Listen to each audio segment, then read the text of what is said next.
Hi everyone, welcome to another EAStalk webinar. Today with us is Sven Kosto, founder and CEO of OptoScale company. Topic of today's webinar is increased performance and sustainability through smart measurement in fish farming. As I said, Sven is the founder and CEO of the OptoScale, which is his third aquaculture startup. His expertise lies in combining industry needs with technology development and building strong teams to deliver finished products to the industry. Besides from OptoScale, he's involved in several ocean-related startups company in Norway as a result of being an early-stage investor in these companies. He holds an MSc in Industrial Engineering from the Norwegian University of Science and Technology. When not working or spending time with his little family, Svens enjoy fishing either with his, according to some, too many rods or using his spear gun. The presentation will focus on how OptoScale is able to deliver customer value by using the technology they have developed in-house for estimating fish size, growth, welfare, and parasite count. My name is Anna Viskovic and I will moderate this webinar today. This webinar will last for 45 minutes with 30 minutes of presentation and 15 minutes for Q&A. During today's presentation, you can send your questions in the Q&A live. And once the presentation is finished, you will be able to discuss your question with Sven. But today we will do something different than we did during our past EAStalk webinars. Please feel free to send all your questions during Sven's presentations, and Sven will be able to discuss some things that maybe could be unclear for you during his presentation. So today we will stop Sven while he's presenting, and he will answer then to your questions. Thank you so much for joining us. Thank you so much, Sven, for being here, for presenting your work and sharing some words about OptoScale. We're looking forward to listen and to hear more about it. And thank you all as well for understanding for reschedule the event for today's date. Sven, the floor is yours. Thank you very much, Anna. Hello, everyone, and thank you to the EAS for inviting me to speak. So the name is Sven, and I'm the founder of OptoScale. You gave a very good introduction, Anna, so I'm not going to do that again, I think. Today, I'm going to cover topics related to what I've called efficiency killers of fish farming and how we at OptoScale try to help the industry fight these killers. I do have 45 minutes at my disposal, and I think I would go crazy if I spent 45 minutes looking into my screen just talking. So very much appreciated if I have some questions to pause on every now and then. It's a strange world. I understand there's a lot of people out there watching. I know there's people in Chile. I've got a message from somebody there and in Bergen. So I'm just trying to imagine all of you in front of me. So this is a bit more social thing, but I'm looking forward till we can do this in live again. All right, so I'm gonna, even though we did do a bit of an introduction, just gonna go a bit more thoroughly because we got to know each other a bit. So my name is Sven. This is me in the picture. I'm 33 years old. I almost have a wife. We were supposed to get married last year. It sounds like we're not getting married now, but Corona happened, so now we've postponed till August, thinking that was a safe date. It's up to Pfizer, I think we can say, hoping that everything turns out well. What I'm sure about is that we do have a daughter. She reminds us of this every morning at 5:30. So yeah, and I do work as a founder/investor. So founded some companies, working 95% of my time with OptoScale, but also invested into some other companies, especially in the aquaculture industry. And I can also say that it's said of some that they grew up under a rock.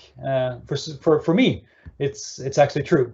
So I think from I was 5 or 6 years old, I would sneak down to the sea where we lived, and I would go under this cabin by the sea where there was a very nice rock to sit under and fish for very small fish. It's a very strange way to grow up. Getting older, it's also a very strange thing to let your child do, I realize, but I think that's what connected me to the ocean in the beginning. This is not me. This is actually my father. So why do I show you a picture of him? Well, I come from a quite typical Norwegian farm, gradually becoming on the smaller end, but still. My father runs the farm as a combination of dairy and meat production in an excellent way. On the farm, we have a total of 80 cattle, give or take. Anytime we have 80 cattle there, which have their place in the old and new barn. So, okay, why again am I telling you this? Well, this is a fish farm, and what you see there is a cow. And perhaps many of you know this already, but I wanted to make sure we all have a common understanding of what fish farming and especially salmon farming is. Because I want to ask you the question, how many of these cows do you think we could fit inside of a fish farm if you look at the amount of meat produced from the fish there? How many cows? Just try to give an estimate in your own mind. So I'm going to try to illustrate here. I'm very good at PowerPoint, as you can tell. The answer is roughly 2,000. So that's 25 times the quite big farm that my father runs in one pen. And in any such location as we see here, there may be typically 10 pens. And I'm telling you this to make sure we all have that understanding that this industry is huge. And the efficiency, if you look at the area consumed, for instance, by this, is fantastic. And huge things often have issues that are worthwhile to work with, and that's why we like to work with fish farming. Okay, yeah, there's even more cows. So the industry is huge, but what are its problems? Well, one thing to note is that although salmon farming was growing a lot up till the 2010s, it actually stopped growing around 2011. This is a chart showing the Norwegian production of farmed salmon.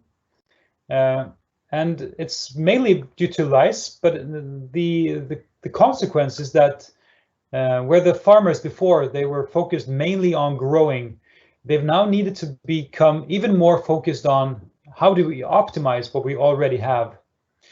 And this is what we at OptoScale try to address, because we are not able to make the industry grow anymore, but we are able to help them making more out of what they already have. And this point leads me to the 4 horsemen of fish farming efficiency.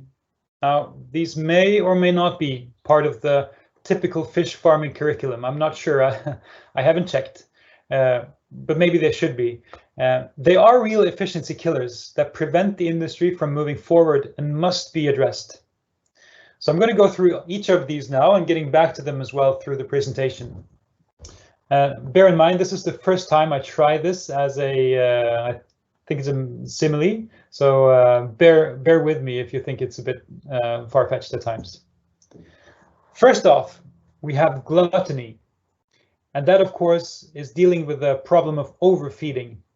Now, it's widely accepted that there is overfeeding in aquaculture production, because while my father, he's able to see if a cow is eaten or not by looking at if there's feed on the tray, this is not easily done for fish. And reports of overfeeding, they range from 5 to 25% of all the feed that's given. And this is basically money thrown away for the farmer, as well as a substantial environmental problem. So why then do we have overfeeding if it's a problem like this? Well, it's because the worst thing for a fish farmer is to have the fish grow too slowly. Therefore, it's often better to err on the side of caution and feed a bit more. Now, I would say if only there was a way to precisely measure the growth of your fish, then you'd not have to overfeed. I might be coming back to that in a second. The second horseman is pride. And that's what I think is not seeking improvement. Being content with status quo, it's never a good outset for improvement. And from various experiments, it's been found that sometimes the difference between the best and worst performing cage in the same location is up to 30%. And that's with the same starting point and the same treatment underway. I think much of the inefficiency has to do with the fact that there's a profound lack of good data on how the fish grows in individual pens. And because you don't know when the fish stops growing as well as the others, you're not able to improve on it. It's very difficult to say, this year we're going to try so-and-so action to make sure it doesn't stop growing like it maybe did last year, because there isn't data showing this. Again, if only there was a way to measure the growth of your fish in the individual pens, you could do benchmarking and you can see what makes my fish grow the fastest and what is really not necessary to do at all. Okay, the third horseman, and now you can probably tell I'm making this, if you didn't know already, I'm making this up, of course, because this horse is just called error, and that's by selling the wrong fish. And the fact is that most of the fish in aquaculture is sold before harvesting. When the fish is harvested, it often ends up weighing something else than it was sold as. And that's creating a world of hurt, both for the fish farmer and for the people working logistics, because they have typically a plane or a truck or 100 trucks. They need to figure out how to get to the customer with the right sized salmon. Yeah, and so maybe you know from the lore that there are four horsemen. I only made 3 of these, so this last horseman, he is just a horse, but he's fine. He's scary and all. Okay, so that's the first time I'm trying this 4 horsemen of fish farming and efficiency. I wanted to check, are there already any questions before I'm going ahead with the next slide? So there is just one question, but I think maybe we can address it later on, or if you want, we can do it now. You can decide. So Cesar Lopez is asking, what do you think about manual weight sampling versus biomass estimation cameras or frames? Oh. But I think we are still at introduction, so maybe you can stop later on. I will address that question later. It's a good question. Okay, thank you, Sven. So I think anyone would agree on the things on the past slide, at least if you look away from the metaphors. We don't want to have overfeeding. We want to have optimal growth. We want to sell the right product. So why then is this problem or these issues, why are they not already fixed? And I want to share with you now another metaphor, which I believe illustrates why it is so. And it's because fish farming, it's a game of continuously adapting the gas pedal to your fish. And so just close your eyes or just imagine this. Imagine you're driving on a road. The speed limit is 70. And you know that there's a speed box ahead that's going to give you a terrible fine if you drive too fast, because you are in Norway and we have very expensive fines. But also, if you drive too slowly, there's a bomb that will go off. That's also bad. Still, it's not too bad because most of us could do this. We just keep our eyes on the speedometer and you make sure you hold 70, no problem at all. But let's put this in the boots of a fish farmer. Imagine driving 200 of these cars at the same time. And the same rules apply. Don't drive too fast, not too slow, and all that. But the speed you're going to be driving, it changes. Every minute, the speed you're supposed to be driving changes. Difficult. But there's more. Also, now all your speedometers are removed. Double crap. And it's not just one speed box, it's 18 months of keeping up with this. Now, inevitably, most of the cars will either blow up or get a fine. Anything else can only be called divine intervention. And the comparison here is, of course, the fact that feeding of fish is extremely difficult to optimize. And I'm not saying that fish farmers are not good today, but my claim is that it's entirely unthinkable that things are optimal, since the tools available are too rough, and the most important thing is missing, which is the speedometer, which is the biomass estimation device. And maybe this actually is a good time to bring up Cesar's question also, because I haven't focused on this, and I should have. So how do they do this today, the fish farmers? Well, the most common solution is to catch a certain number of fish. Maybe you catch 50 fish and you manually weigh these. And some do this once a week, and some do it once a month, and some do it even less frequently. And it gives you a very, very rough estimate of the weight of your fish. And it has some very bad statistical things, since you have maybe 200,000 fish, only counting 50 is not so good. So there is a need for a system that's able to very accurately measure the weight of your fish. And that's, of course, I guess it's not a surprise for anyone, that's where we come into the picture. We've been working nonstop the past 6 years on creating the best in the world solution for measuring fish weight, growth, and much more.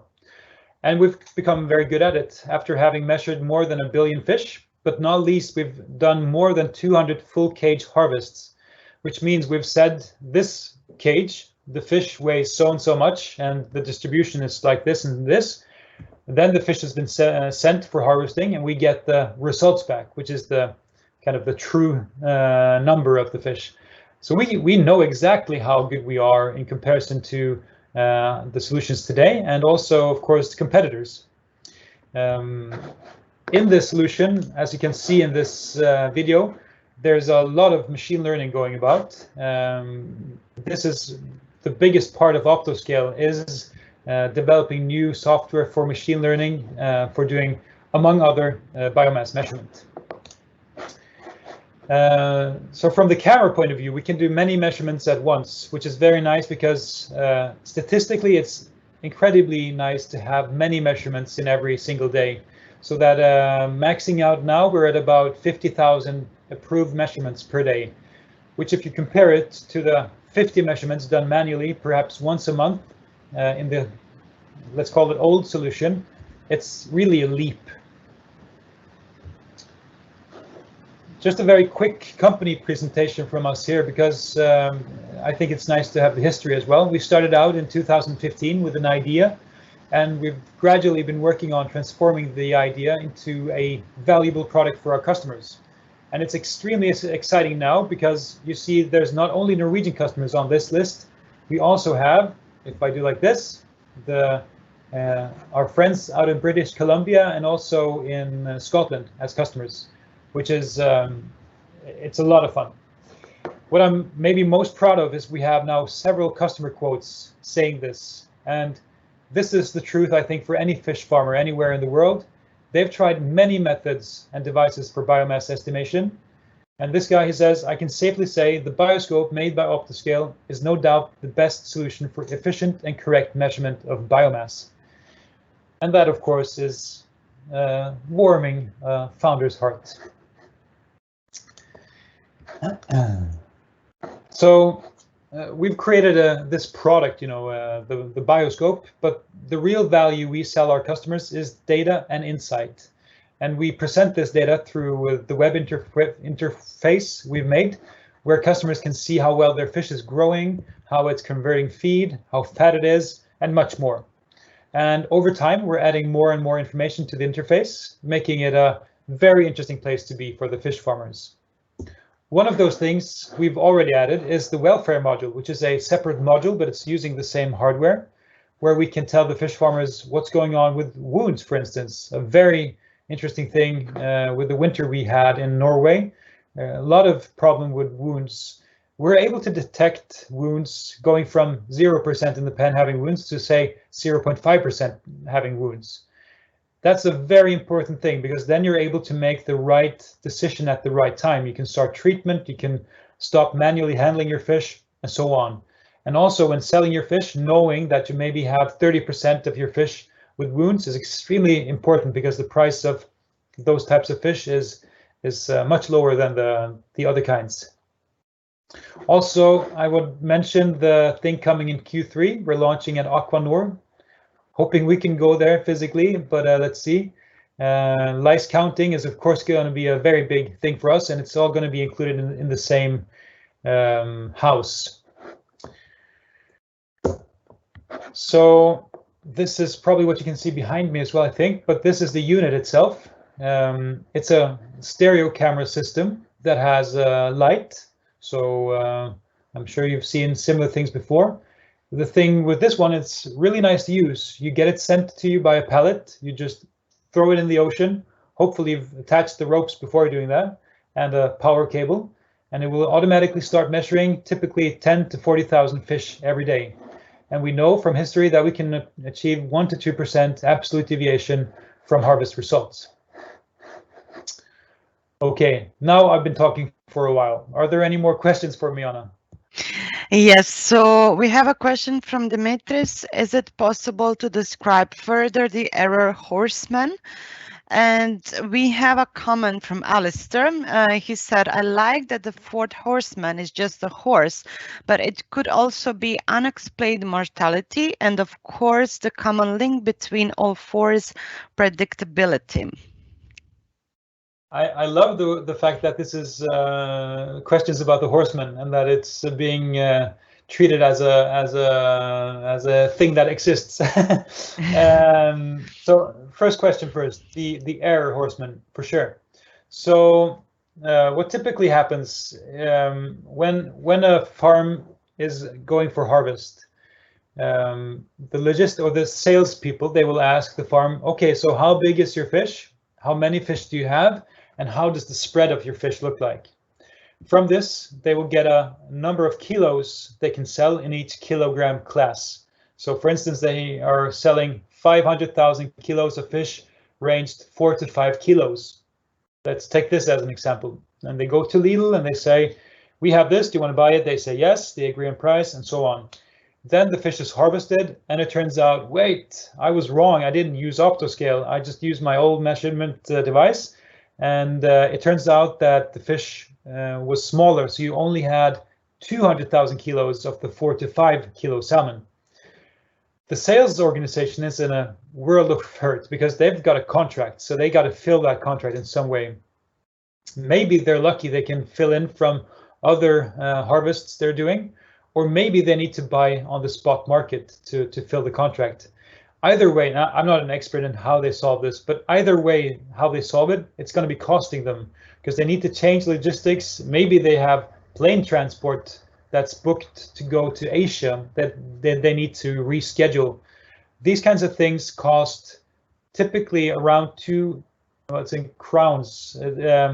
So I need to do 0.2 euros per kilogram that you miscalculate is like the rough estimate. So I'm getting back to the how much that is per pen, but it's to do with logistics, and you have to please your customers because you've made an agreement with them that you're not able to uphold. And the fourth horseman being unexplained mortality, that's very interesting because of course there are things in the welfare module. We've been focusing on today the wounds mostly because it's a very concrete thing. But I'm confident that all the other things we're measuring as well, like scale loss, fin damage, and so on, being able to measure these things in real time, having history, and then after you've seen things happening, relating it to, wait a second, maybe that was because so and so and so and so. So we're not going to be able to help our customers say exactly what caused the mortality, but we're giving them data that can help them find out themselves. So that's an excellent point about the fourth horseman. We can call him Death. Okay, moving on. So in my team today, I have a great group of people. I'm not going to go through all of these guys, but I think the interesting thing about our company is that we're a quite broad company. We're not. We're actually doing almost everything ourselves. We're making the hardware, the drawings for new hardware.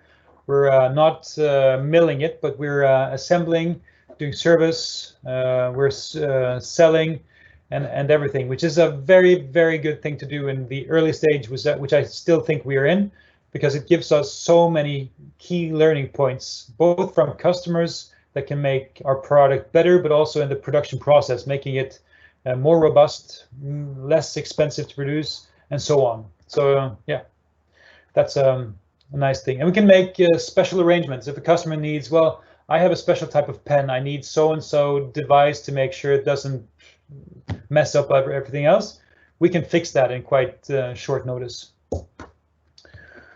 Also, a thing I want to mention, because it's, I think, extremely important. We don't deliver just technology, we deliver a service. And we have a very clear goal of being the #1 provider in customer satisfaction. And we do that in many ways, but it's all linked to being close to the customer, which is, yes, incredibly important.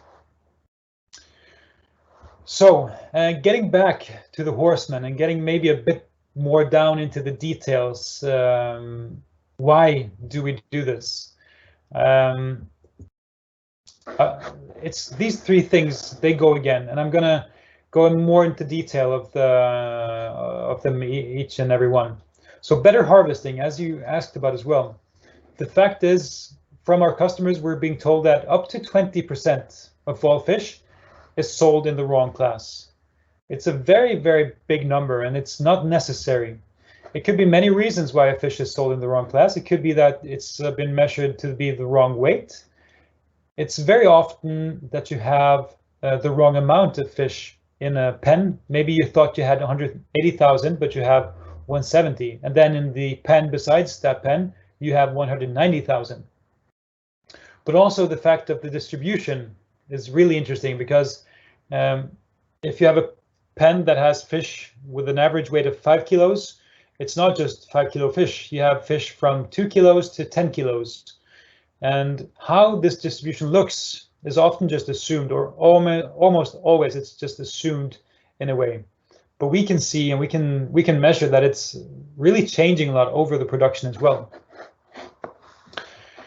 This improved growth is the thing I think has the most long-term potential for biomass measurement, because it's the speedometer.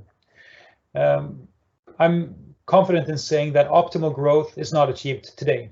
It would be very, very fortunate if we were there, because there's no way of knowing how well your fish is growing. You know how much you're feeding the fish, and today that's being taken as a proxy for how well it's growing. But you don't know if it's eating all the feed, and you don't even know if it could eat more. So what we enable is to make more, I would say, small-scale experiments. Try feeding the fish a bit more 1 week, maybe a bit less in a different pen. See where you're finding the optimum, and not least, make sure that not any pen is growing slower than the rest, because it shouldn't be. If it's happening, then you need to take special attention to that single pen. Also, the fact of feed utilization, I think it's quite clear we can't move into the future without being very clear. We're not going to have any feed overfeeding. It's expensive, and it's an environmental issue. So I included a slide here that I think could be interesting for some of you to see just how has feeding developed through the ages. And this is not an exhaustive slide. There are new things as well, but this is the overall. So in the 60s, when fish farming started, it was hand feeding, throwing feed into the pen. They were small pens. You could see the fish, so this was fine.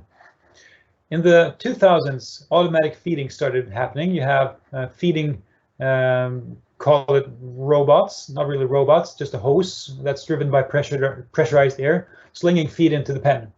Works really well. It was good for upping the size, but you don't really know what's happening to the feed. So after a while, people started using cameras and looking at the fish and seeing if the fish was eating or not. But all these systems, they do yield growth, of course. The fish is eating, but they all have the same problem, and that is, and I'm citing the famous scientist Scooter, how much is the fish? Because that's what you need to know. Because, for instance, some customers say that feeding according to appetite, which they do with the camera, gives optimal growth. But then we can see cases like this, which you have the same fish group, they've been fed in the same way, and the fish farmers think they're the same weight. And we can see that, well, this isn't the case. There's actually a big difference. And in monetary terms, this is a difference of 600,000 euros between the pens. So being able to assess the growth is key to going forward. And related to this, this is a single location where we can measure many cages at once. And here you can see the SGR. It's a specific growth rate. It's how many percentage points of the weight of the fish is it gaining every day. So here you can get a live and daily overview of each and every pen and see which is doing well. You see these two, they're doing identically. This quite the same, this quite the same. This is doing not good, and this is doing not good. And I know what the reason is for this, but maybe the fish farmers not always know this. Yeah. Anna, you can help me with the time maybe. If we need to go into questions, just let me know. Yeah, you can try to finish it. We already have maybe 8 questions waiting for you. Oh, yeah. Yes. Then I'm going to be going into the round up. I just want to share the future visions of OptoScale, which you can say is our why. No feed gets left behind. I think it's extremely important. In the future, we can't accept overfeeding. It's not sustainable. In and out, this relates to when you're producing something like this, we want to do it as fast as possible. Because when we do this, it's both the best for the wallet and for the welfare of the fish. And the last one, it's just keep the fish happy and well, because it's important both from a sustainability point of view, but also performance. So common for all of these, we won't really enable them. We can give the fish farmer data to make them able to make new decisions and better decisions than they've done before.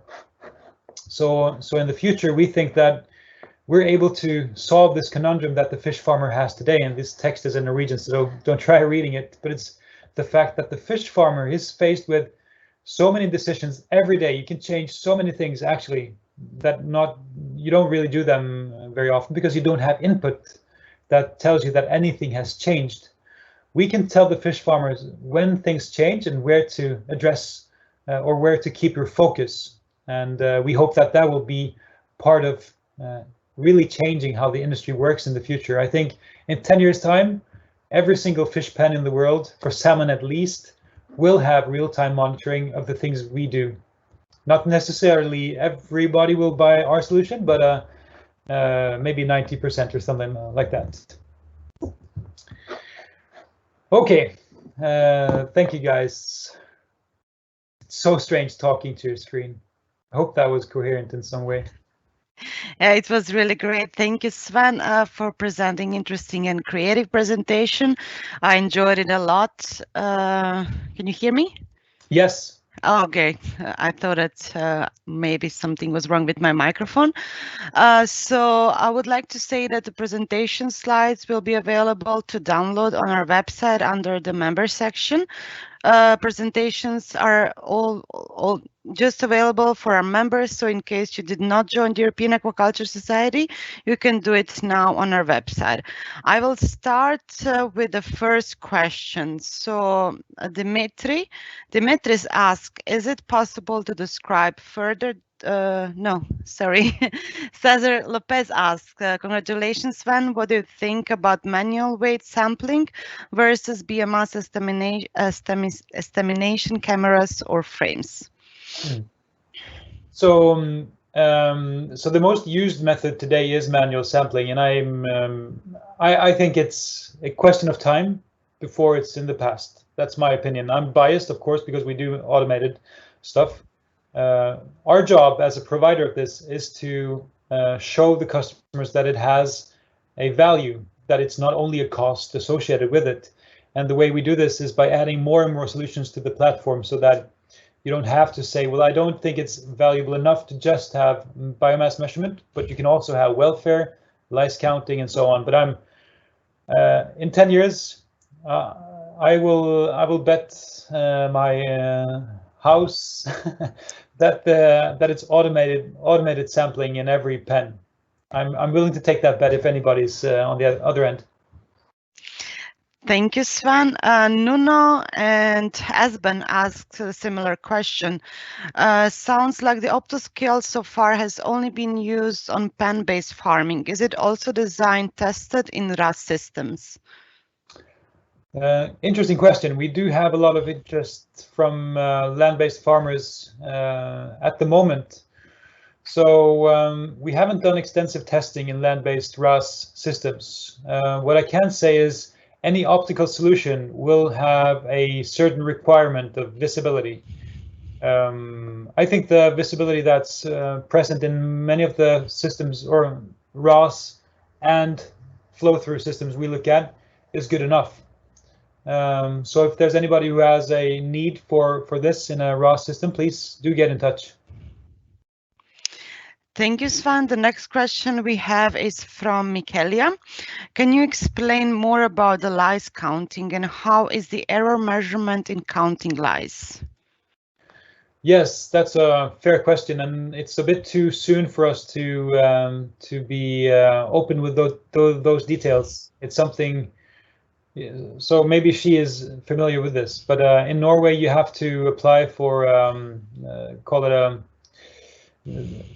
dispensation. That's probably not a word. Yeah, there's rules you need to follow. We need to prove that it's as good or better as manual lice counting. So that's what we're up against.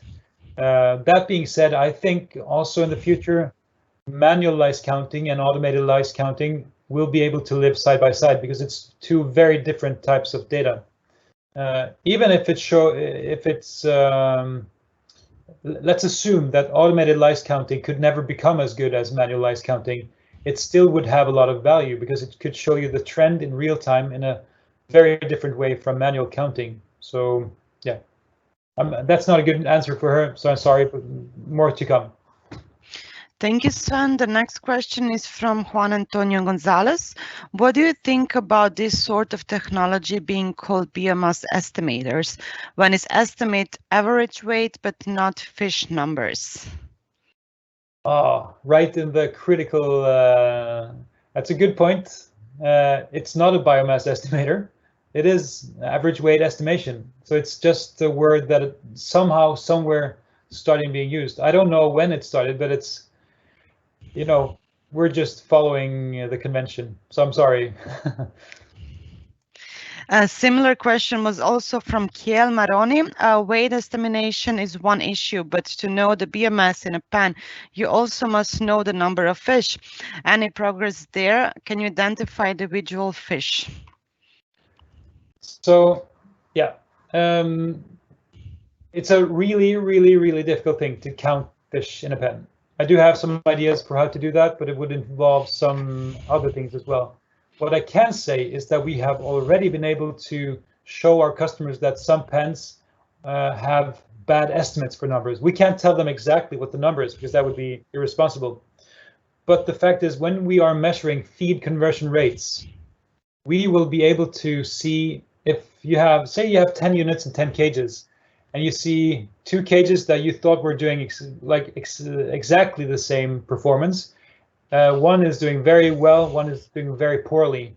That could be an indication that the numbers are off and that you've miscounted somehow. So I think our types of systems can be used to help refine the number of fish, but it's not a counting device. And in terms of recognizing each individual fish, I'm still not convinced there's a use for the application. Everything you do with a pen is done on a population level, unless you have like a iFarm, they do individual or will do, so then it makes sense. But before that, I'm not sure if it makes sense.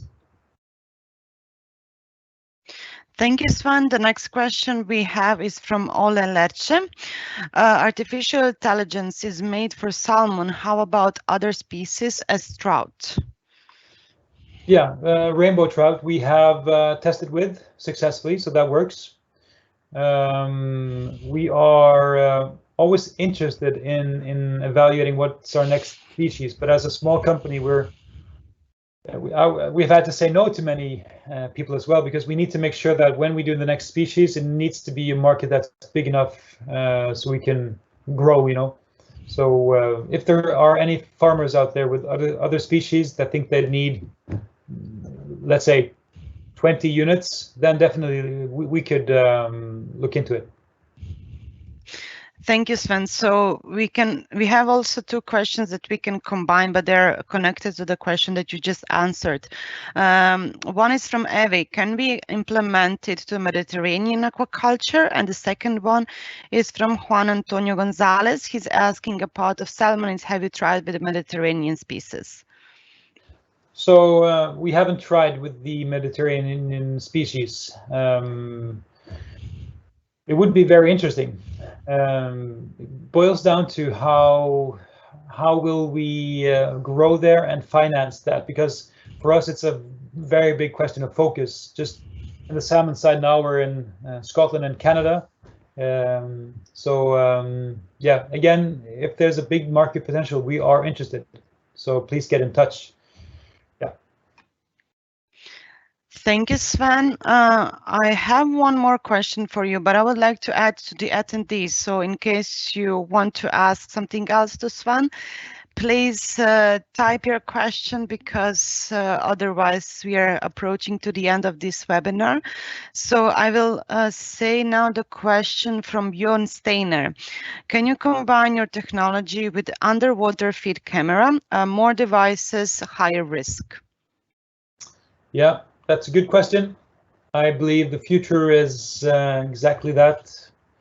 So it's but it's a step-by-step approach because for us, you know, if we were to replace the feed camera, it's a very big system in itself. You need to have the software on the top side.